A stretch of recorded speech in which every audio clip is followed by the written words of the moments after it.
plan to have who will be the emergency quarterback game? Shedeur. Yeah. Is Dylan Gabriel going to be like second quarter? He's out there because Flacco just needs a minute in the blue tent. Yeah, that feels likely. And if it's Shedeur Sanders and he starts balling, then what?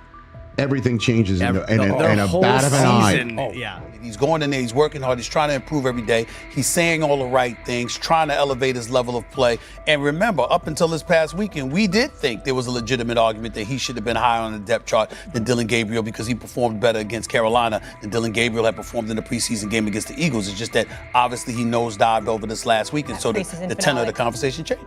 He really hasn't done it. I mean, he hasn't gotten in any trouble. I mean, he hasn't been saying the wrong things. He hasn't been a less than a model citizen focused on, being the best that he can be. He hasn't done anything. So I think that when we look at it, he's going in there, he's working hard, he's trying to improve every day. Kevin Stefanski made it clear that Shedeur Sanders will keep getting opportunities regardless of any new additions, identifying him as the club's emergency option moving forward. That stance set off fresh debate. If the Browns didn't plan to lean on Bailey Zappi, why bring him in at all? Zappi wasn't signed to be the starter. He's roster insurance, a safety net if the season throws a curveball. In practice, this points to Shedeur remaining the next man up at quarterback 1 if circumstances demand it. Cleveland's decision to add Bailey Zappi looks like a depth play, rather than a push to crown a new starter. It's a precaution meant to reduce the risk of getting thin at quarterback over a long season. By signing Zappi, the Browns keep their options open without committing to a full reset at the position. The move isn't about replacing Shedeur Sanders or Dylan Gabriel. It's about maintaining coverage in case injuries or other issues hit the room. Overall, the message is simple. Shedeur stays in the primary development and contingency lane, while Zappi provides stability and flexibility behind the scenes. I like the fact that they have him there. I think he'll be good in practice. He'll be good for some of those younger guys in helping them to prepare for a game and whatnot. The Browns added Bailey Zappi primarily to steady the room and support their young quarterbacks this season. According to Mary Kay Cabot, his day-to-day will center on helping install weekly game plans, getting the QBs ready for opponents, and being prepared to step in if injuries hit. Cabot also noted he could become a quietly valuable piece. At the same time, the move may hint that Dylan Gabriel is drawing trade interest. Several teams are reportedly checking in, especially after Kenny Pickett's recent deal. With Gabriel in the spotlight, speculation is growing that Shedeur Sanders could be only a few games from settling in as the number 2, creating a real opening for him. Stephen A. Smith weighed in as well, emphasizing Sanders' steady climb and the momentum he's built. He argued that even before the latest preseason outing, Sanders had effectively moved ahead of Gabriel on the depth chart. Aside from a brief stumble last week, Smith said, Sanders has kept stacking positives, communicating cleanly with teammates, and staying locked on development. In his view, the Browns recognize Sanders' upside and are banking on continued growth as he evolves into a more impactful presence in the near future. He really hasn't done it. I mean, he hasn't gotten in any trouble. I mean, he hasn't been saying the wrong things. He hasn't been a less than a model citizen focused on, being the best that he can be. He hasn't done anything. So I think that when we look at it, he's going in there, he's working hard, he's trying to improve every day. Stephen A. Smith underscored Shedeur Sanders' steady rise, emphasizing the real momentum behind his development. He said that even before the most recent preseason game, it was apparent Sanders had edged ahead of Dylan Gabriel on the depth chart. Smith added that, aside from a brief setback last week, Sanders has remained unbeaten, strengthened his communication with teammates, and is fully locked in on refining his craft. In Smith's view, the Browns clearly recognize Sanders' immense upside and are counting on him to keep growing into a more impactful, commanding presence as time goes on, a trajectory that reflects both his poise and the staff's increasing trust. Going in there, he's working hard, he's trying to improve every day. He's saying all the right things, trying to elevate his level of play. And remember, up until this past weekend, we did think there was a legitimate argument that he should have been higher on the depth chart than Dylan Gabriel because he performed better against Carolina than Dylan Gabriel had performed in the preseason game against the Eagles. It's just that obviously he nosedived over this last week, and so the tenor of the conversation changed. Stephen A. Smith's take lines up with head coach Kevin Stefanski's shifting approach to Shedeur Sanders. Lately, Stefanski has doubled down on developing Sanders and brushed off outside criticism. That's a notable change from earlier, when he downplayed concerns and offered sharper critiques. After the Kenny Pickett trade, the tone flipped. Sanders moved back into the spotlight with a real chance to prove himself. The timing matters, signaling the staff is ready to give him a genuine runway to show his upside. I'm committed to his development. just like all of our rookies. So we'll continue to focus on getting our guys better. And that's what we'll stay committed to, and that's what's important to me. Several analysts have weighed in on Shedeur Sanders' push for the QB2 job, and many point to Dillon Gabriel's size as a potential long-term hurdle to holding that role. Mike Tannenbaum praised Gabriel's calm, efficient preseason and acknowledged his skill, but he also flagged height as a meaningful disadvantage at the NFL level, one that could make a trade scenario more realistic. Talent and mechanics matter, he noted, yet measurable limitations can be hard to mask over a full season, which might jeopardize Gabriel's grip on the backup spot and prompt teams to explore moves. Nick Wright echoed a similar theme. He credited Gabriel's ability and upside, but didn't sidestep the obvious constraint: size. Wright argued that while Gabriel can sharpen decision-making and accuracy, he can't change his frame, and that physical profile may complicate his path to becoming a steady NFL starter. By contrast, when stacked against Shedeur Sanders, who brings broader physical tools and a higher developmental ceiling, the gap becomes clearer. That comparison highlights the specific challenges Gabriel must overcome, and why momentum may be tilting toward Sanders for the QB2 role. Gabriel, who through no fault of his own, commits one of my cardinal sins of quarterbacking, which is he's tiny. And so, he's tiny. Mike Florio, senior NFL analyst, weighed in on the Browns' internal debate and suggested the team is seriously considering moving Dillon Gabriel. He cautioned that dealing Gabriel could thin out the quarterback competition, but he also framed it as a strong opening for Shedeur Sanders to step forward. With added reps and visibility, Sanders could make a real impression and lock himself in as a valuable QB2 option for a team that needs stability behind its starter. Florio also noted that after Kenny Pickett's departure, Cleveland may be even more inclined to explore a Gabriel trade. By contrast, Sanders is essentially off-limits in his view because of his massive fan base and the public blowback a trade would trigger. With the conversation getting louder, Florio believes moving Sanders would do more harm than good for the organization's relationship with its supporters. That's why Gabriel stands out as the more likely trade candidate as the Browns try to manage depth, keep momentum, and stay aligned with their fan. This is one of the natural and foreseeable byproducts of drafting him. He comes to town with a built-in fan base. The mouth breathers, as you call them, are in tow. Not that I called them that, but you called them that. Yeah, They're there. Rich Eisen weighed in on Cleveland's situation, saying that if Dillon Gabriel is moved and Shedeur Sanders slides into the QB2 role, it's likely only a matter of time before he's starting later in the year. Eisen argued that the promotion would give Sanders the runway to cement himself, and he's confident Sanders is on track to become QB1 at some point this season. The momentum is clearly tilting towards Sanders, positioning him to take over when the opportunity presents itself. Big picture, Kevin Stefanski's message that Shedeur Sanders is the next man up if anything happens to Joe Flacco is just one part of a broader shift. Factor in Sanders' steady growth, the coaching staff's evolving view, and the ongoing chatter about Gabriel's future, and it's clear Sanders isn't being framed as a mere emergency option. He's a real contender for QB1. If Gabriel is dealt, that could be the final push that quiets the doubts and locks in Sanders as the Browns' future at the position,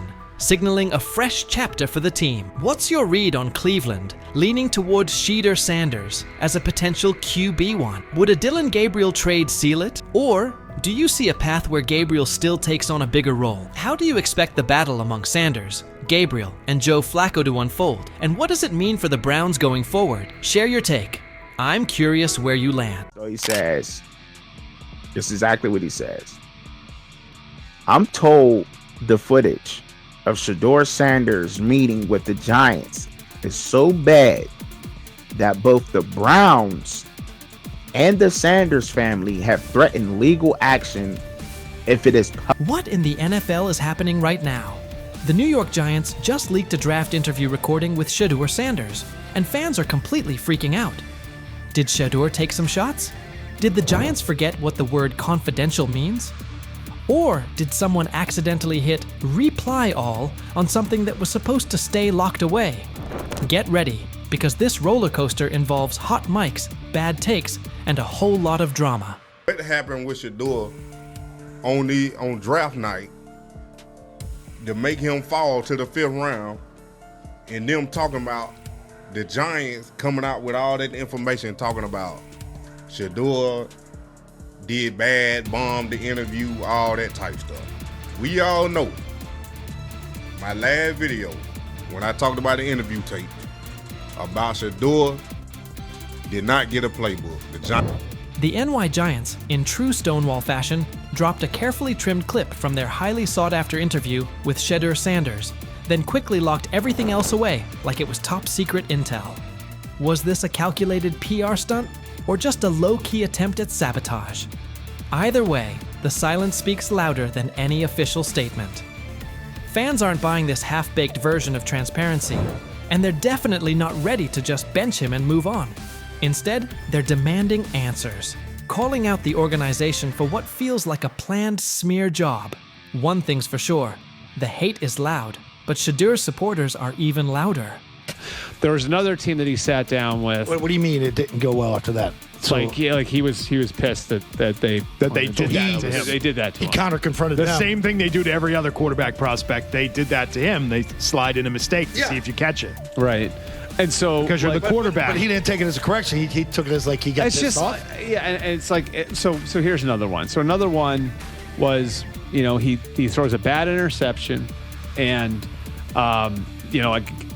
it was a deep throw early in the game, and he comes back and they go in the meeting, they show the interception. Let's just call it like it is. The Giants have perfected the tease. They've basically turned "we've got more, but we're not sharing it" into a comedy act, and the joke's on them. It's like they're standing center stage, booing themselves. Oh, you want more? Too bad. We're guarding it like Grandma's secret lasagna recipe. Congrats, Giants. You've officially become the talk of TikTok, X, and even Aunt Barbara's Facebook. Yep, the holy trinity of online outrage. This whole thing screams drama, screams petty, and definitely screams PR disaster in a fitted cap. Just release the full tape before fans start pulling up to headquarters with pitchforks. And popcorn. GM is getting fired. The GM, who was that nigga that Jaden Daniels. The GM is on film that the nigga's son, the nigga asked his son last draft, yo, who you think I should pick? His son like, yo, you need to get the Jaden Daniels nigga, B. This is what his son, it's on tape. You should go Jaden Daniels. He laughing at his son. And all right, cool, get Jaden Daniels. I don't even know how that tape got out. I wouldn't have let the shit get out personally. Meanwhile, Shedeur, the latest poster boy for maybe the Giants don't like talent unless it's dressed in blue and red confetti, is soaking it all in like it's just another day at practice. And here's the best part of the irony. The Giants tried to label him as all hype, no substance, a paper tiger. But instead, they accidentally turned him into the hottest name being mentioned by every sports analyst out there. They tried to bury the story, but somehow ended up stamping it in bold. It's the classic case of ignoring a trending conversation for so long that sure, people get annoyed, but at the same time, they keep your name alive better than your own PR team ever could. It's funny. New York Giants, where these tapes at? You hear me? Because if Shedeur Sanders was so unprofessional, y'all would have leaked the tapes for the whole world could see, right? Because understand, it's a lot of he say, she say. But one thing I do know, as a young black man growing up in this world, being straightforward and not sugarcoat anything. Oh, this narrative is pure gold.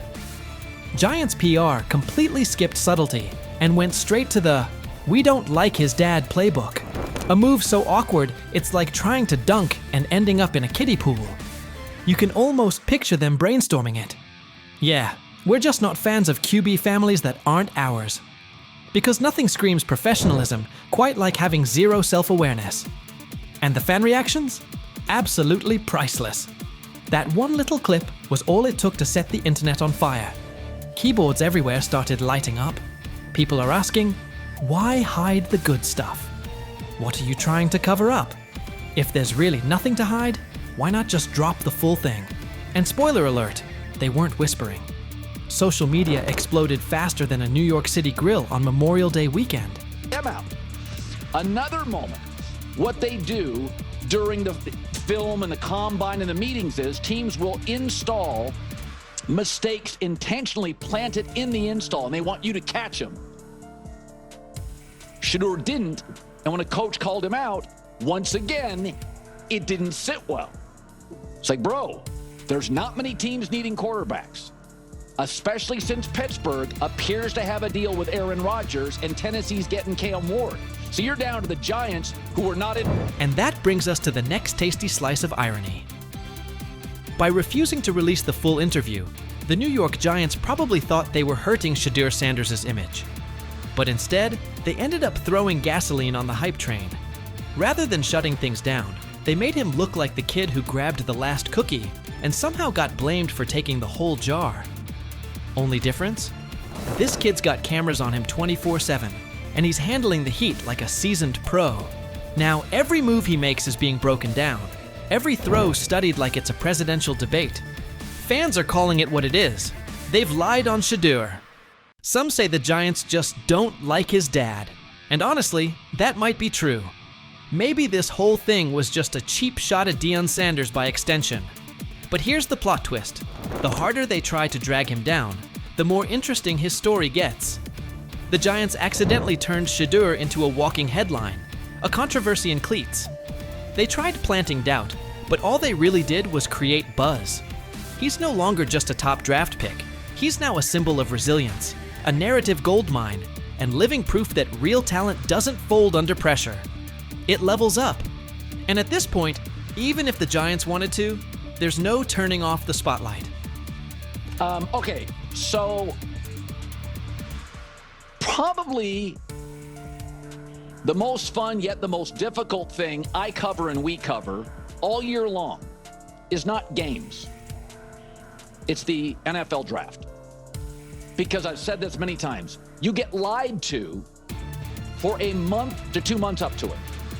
And so often during the draft, and every few drafts, there's a guy that really falls, precipitously falls. This year it was Shedeur Sanders, it's been Aaron Rodgers, it's been Dan Marino. Every few years somebody falls a lot. And so, but those stories don't come out until like the fall and after. Let's not overlook the fact that the hate is so strong, you could bottle it up and sell it as radioactive cologne. You can practically watch it leaking out of Giants HQ like toxic sludge straight out of a bad superhero origin story. But here's the twist. Maybe that's their superpower. Maybe the New York Giants really believe they're cooking up some secret formula, a cocktail of manipulation and media spin. But here's the thing. Every bit of shade they throw at Shedeur Sanders only makes his story bigger. Every time they try to box him in as some overhyped diva or question his character, they accidentally hand him another viral moment. And now, he's the underdog hero rising through the smoke. Let's be real. This isn't just about football anymore. This is about narratives, control, and how the establishment absolutely loses it when they're no longer holding the pen. And the real kicker? They still won't release the full interview. You've got NFL fans, media heads, and entire Reddit threads all chanting, "Drop the tape." Like it's some long-lost Beatles album. Meanwhile, the Giants are just sitting there, staring into the void like nobody saw this mess coming. Now, I don't know if it ever gonna get leaked or not. The tapes, the New York Giants have the tape. They definitely have the tape. It's confirmation that they have the tape. Shedeur didn't do nothing. It's what they saying he did. I'm gonna tell you what these mixed reaction right here. So we already know about the New York Giants, but the Pittsburgh Steelers head coach Mike Tomlin reported Miles Sanders' talent, but hesitated to draft him due to previous challenges with quarterbacks like Russell Wilson and Justin Fields, leading to more cautious approach. Las Vegas Raiders. Sanders met with Raiders at the NFL Scouting Combine and expressed enthusiasm about potentially joining the team. His familiarity with the West Coast offense and quick release was noted positive, though concerns about his ceiling